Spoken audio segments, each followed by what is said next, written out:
I'm called Matoviani Ngoma, the Chief Whip and National Political Commissar from NASA, and the first Deputy Chairperson, Uganda Patriotic Movement. Today, I'm going to give a story about the tyranny and how the struggle for the liberation of Uganda started and who joined and who were the participants. So as we commemorate the hero who fought Amin with us together with other Ugandan exiles, Jonan Ruum, who was a bishop of Uganda, Bogazai, Rwanda, and Burundi by then. Jonan Ruum was a bishop of the Anglican Church for the entire region I have mentioned. Now this commemoration should be for the whole region, but now they have zeroed it to Uganda only. It should be for Bogazai, which is now DRC, it should be for Rwanda, Burundi, and Uganda, because by then he was consecrated to take that region on behalf of the Anglican Church. So he convened a meeting at Rweza for the all bishops. Himself was an archbishop, taking other bishops in that denomination. He convened all the bishops to condemn the atrocities, the criminalities, the tyranny, and the terror Amin was subjecting to Ugandans. Indeed, they convened that meeting, they resolved. After resolution, Amin communicated the resolution of the Anglican Church with the bishops by then, which was housed in Uganda, condemning what Amin was doing. Out of anger, Amin directed his arrest. He was arrested, taken to the, now you are calling it, by then it was called Nairo Mansions. Now it is Serena. So Nairo Mansions was a concentrated area of the State Bureau of Research, where the intelligence of Amin and other big people, the Maria Mungu, those who were commanding such atrocities, used to stay and operate their internal operations, of which they thought that they will not be exposed to the public. So now, as they went on to subject him to the court-martial, by then they were subjecting civilians to the court-martial, was court-martialed, judged to be killed. But what they did, they went and made an accident. They made his car and another car collided with his, deceiving that it was a fatal accident, but it was not. After failing how to explain what happened, then people remained questioning the move. This one was paraded at Serena, by then called Nairo Mansions, with the public, and because very many people went there. But tonight, he's in accident at Mirago. Then they went and forced the surgeon, the pathologist, to make a post-mortem report that he has succumbed and died in an accident. Himself was trying to address human rights, because by then, Amin was acting alone with his decrees and subjecting very many people to death and abductions. Pandagari, they used a Swahili word called Pandagari. He was against, because himself used a philosophy of saying himself was a shepherd, leading the sheep, leading the congregation, and the congregation was subjected to terror. So he was against the tyranny, against the Christians. You know what affects the Christians politically? It affects the clergy. But most of the people doesn't understand. This is why you see most of the people, when there is a problem within the government, their cry is being forwarded to the clergy. And now you see, they always say that they are silent against such atrocities. Others feared Amin because it was not General Room alone that was seeing what Amin was doing. Other prominent people, religious leaders, military men, and women, they feared Amin to say anything, because with Amin, if you dare to challenge, even only a mere challenge, you are subject to death.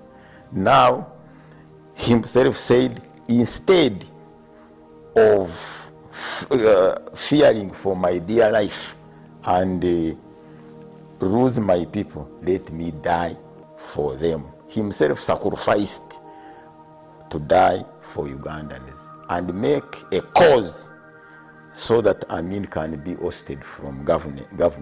If John Nurum didn't confront Amin, by now he should be still in governance. But he made a cause possible because he was condemned by the World Mission, the International Anglican Church, and the OAU. By then, it was not African Union, it was Organization of African Unity, OAU. By then condemned Amin.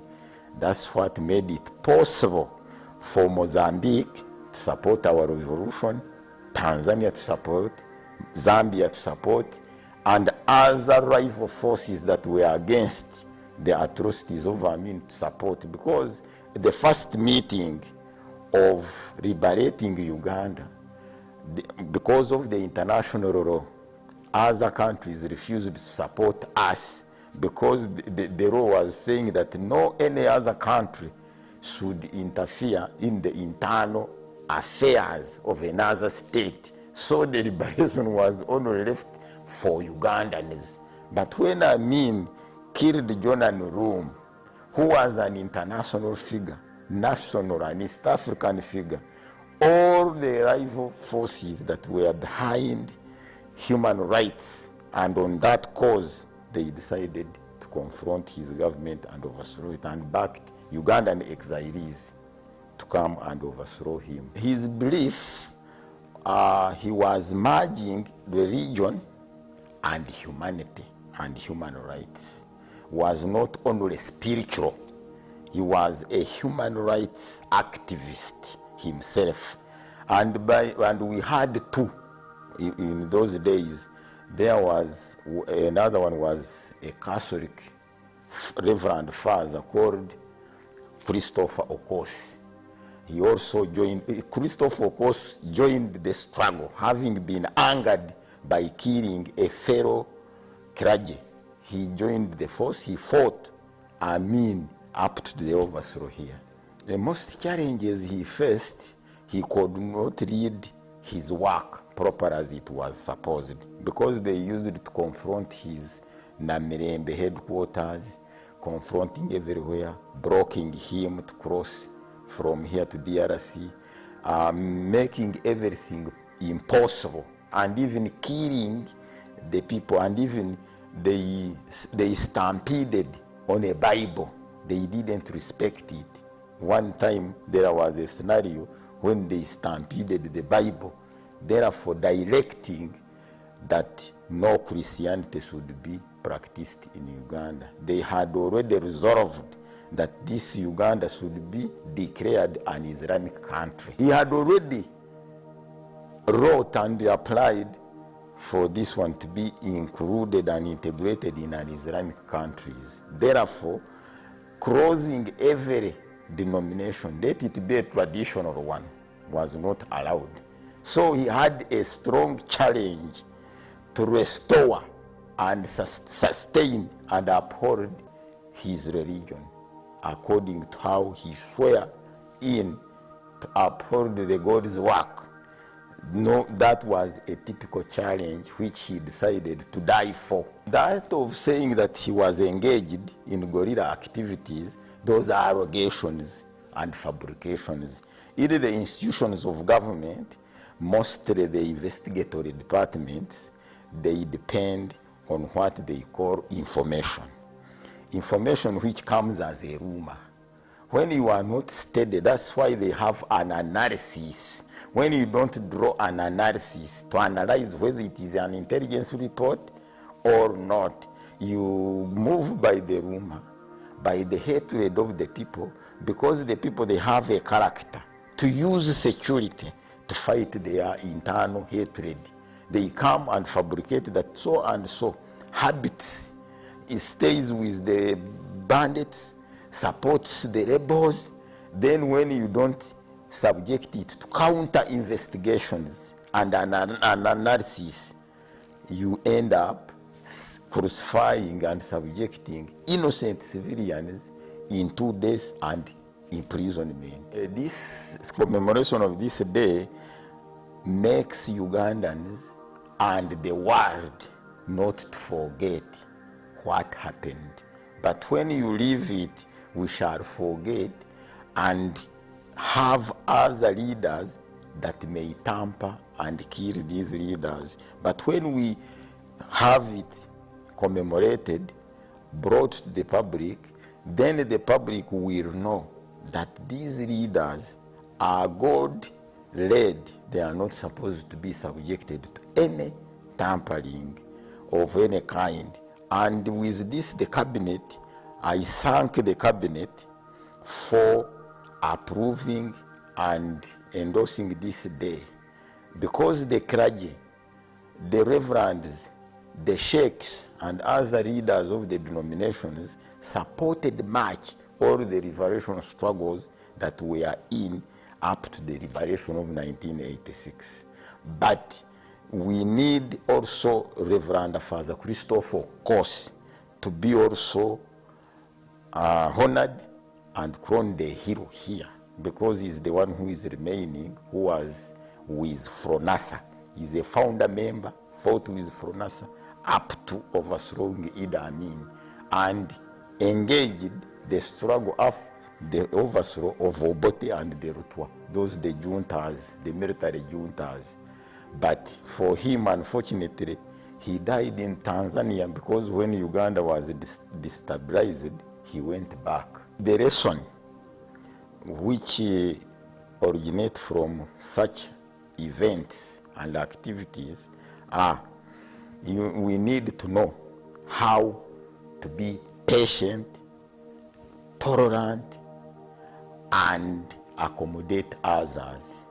Because very many politicians, they think having been given power, they are the most powerful, not knowing that the citizen, they are the ones who vote them in, they are the ones who can vote them out, and this shows us and reveals to us that the clergy, they have the highest percentage within the population of which they are commanding, because Idi Amin was thinking that the activities of Archbishop Jordan Oruum ends on the altar, not knowing that it penetrates within the daily living of the civilians, the day-to-day work of the population, and he didn't know that it will affect the entire region and the world to turn against him.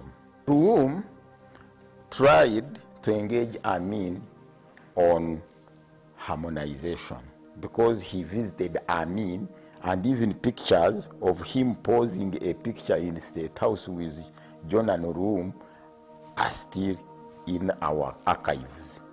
He went, convinced him. He first engaged the dialogue between him and Idi Amin, but Amin dishonored the dialogue. After Amin, when he dishonored the dialogue, he decided to expose him by convening a meeting to resolve and condemn all those acts in writing. And even the letter which he wrote to the Idi Amin is still in the archives of politics in Uganda, and that letter was copied to all religious leaders and other stakeholders within the region. What affected that dialogue? The Maria Mungu and the other group went and took boxes of ammunitions to the house of Jonah Nurum. Then they went tonight, they broke into. They came and deceived Amini that when we broke into, we found these boxes and these firearms within the premises of the Archbishop, which was a fabricated scenario to make Jonah Nurum subjected to a court martial on treasonable charges. So now, this shows us, as per your question, that every leader here, you need to be serious with your reporters, because don't believe or with them 100%. You have to subject whichever report they bring to a test, to a counter investigations, and give it time, reasonable time to decide, because they can use you. Human beings, they have a habit of using powerful leaders to fight their hatreds, to fight their land disputes, to fight whichever is within the dispute of their community by using them. You can take an example. Now, when somebody comes to brand, there is what they call brand. They are fond of branding people, that this one is an Al-Qaeda, this one is ADF, this one is the one who, you can imagine the attack at a certain point. That one reporting was not at the site or at the scene, but he can give you a story that, for me, I know this one came, told me here and here. First subject him, that one who is reporting to you, to a questionable and reasonable test to prove beyond reasonable doubt whichever is bring forward. Because most leaders were not born and they are not in positions to compound crimes against the population, but they are being influenced by their subjects, the royals and the lieutenants whom they believe in most, to tarnish the relationships between them and the population they are leading. Now, when Jonah Nurum comes back to resurrection, if it may so miraculously happen, as you have asked the question, he can not be happy at all, because there was a pronouncement pronounced that the clergy should not talk about what is concerned with politics. The parliament legislated a law closing them from discussing about matters happening in the country, about the political situation of the country. Whereas themselves, when I am going to the polls, they also vote. If I am a voter, I also have a reasonable right to comment, to advise, even to bring my understanding about what is happening. And as you know, that their interconnectedness, strong positive interconnectedness between the clergy and the population, because there is what they call religion and politics. They run all together, because these who are being sworn in, the leaders, they don't use their books, because when you are a Christian, you use a Bible. When you are a Muslim, you use a Quran. You can't use that book to swear in and be legitimate and then deny the holders of that book that they cannot advise you, discuss, or even challenge you. Open challenges are heresy. That's what can keep you in the know that what you have done may have affected, offended, or is praised by the public. The Interreligious Council, I don't know what is happening in that council. It is very, very, very, very weak. Because for me, I wrote to them more than 5 times about what affects the clergy and the Ugandans, so that they can lead the dialogue. They were going to lead a dialogue, but they used a wrong procedure. Because when they started that they are going to read a national dialogue, they first say that we want to first go and report to the president, as if the dialogue was for the president, because the dialogue was a national dialogue. Then when they reached there, they staggered, they didn't consult the public, then the national dialogue failed. They should be reading what we call national reconciliation, because reconciliation, if they can make me reconcile, do away with the sins between me and God, why do they fail to reconcile us with fellow politicians, with fellow neighbors, with fellow passers-by? Now that's where I say that the Interreligious Council is there not for active, effective harmonization of what is happening within our society, either by conflicts, either by disagreements, disputes, to settle them. They are there to wait, as if I am waiting also, who doesn't have a forum to discuss this.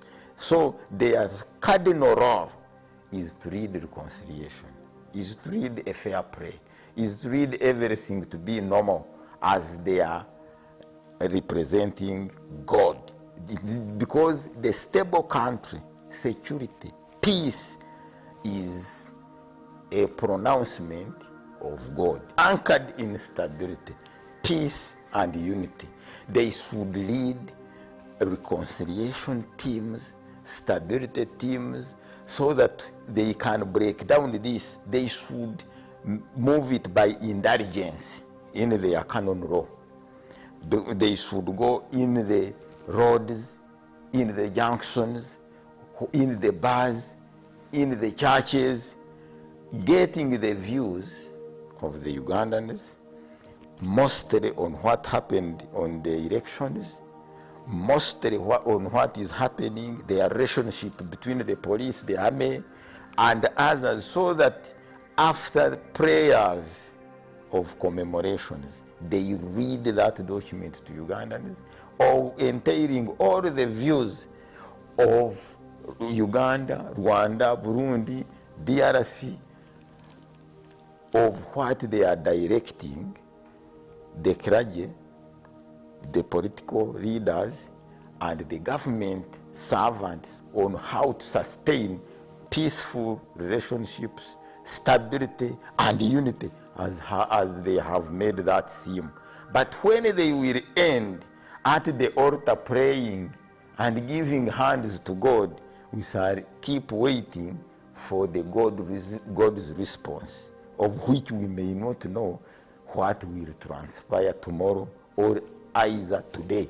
The last message and appeal to Ugandans: we should learn how to live and accommodate one another than living with engagement. Let us do away with greed. The element of greed is the one which is causing problems here in leadership, because there is somebody who say that if it is not me, I would rather kill somebody so that I may be the leader. Let us be patient.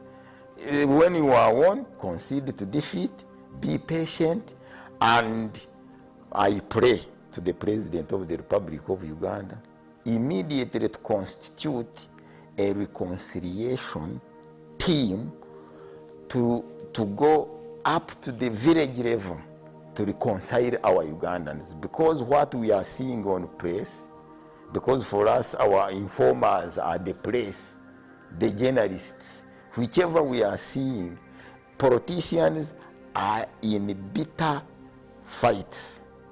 The population in bitter fights about who has won the other. They are fighting tirelessly. They don't accommodate each other. They are fighting with the magistrates. They are fighting with the police, the army. Everybody has affected each other. And we have reached a level of misbehaving. For example, if somebody can die, You address the press that we are very happy. That one, let him go. That situation will not leave us peaceful. We shall be peaceful when we again blindfold it back, as we started in 1986 with cadres, mass mobilizers, and the groups which made people reconcile. Because by then, when this government took over, they found a DP partisan could not dine with a UPC. A UPC could not dine with CP. A Protestant could not dine with a Catholic. A Catholic could not dine with a Muslim. We united them using cadres and mass mobilizers. Because when they went to the promulgation of the Constitution, they scrapped that organ in the president's office. So I pray that organ to be reinstituted again, because it used to move on foot, meeting everybody down and having people to harmonize their differences without going for bitter disagreements and unite them. As we commemorate Jonah Rum, we move by the theme of peace, unity, and stability. So we must engage peaceful, stable, and unity moves to our fellow Ugandans and others of which we are hosting in Uganda.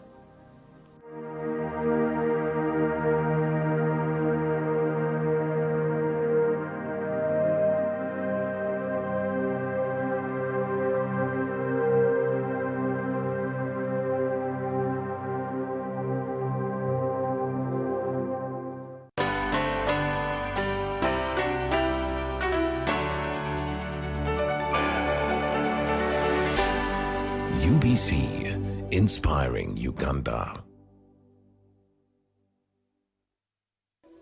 In a nation hungry for truth, a world where every story matters, there exists a beacon of trust and reliability. For decades, they've been our voice and our window to the world, holding the mirror of our history. With 4 TV stations and 11 radio channels spanning 27 languages, they stand as guardians of information, defenders of truth. With Maskari heritage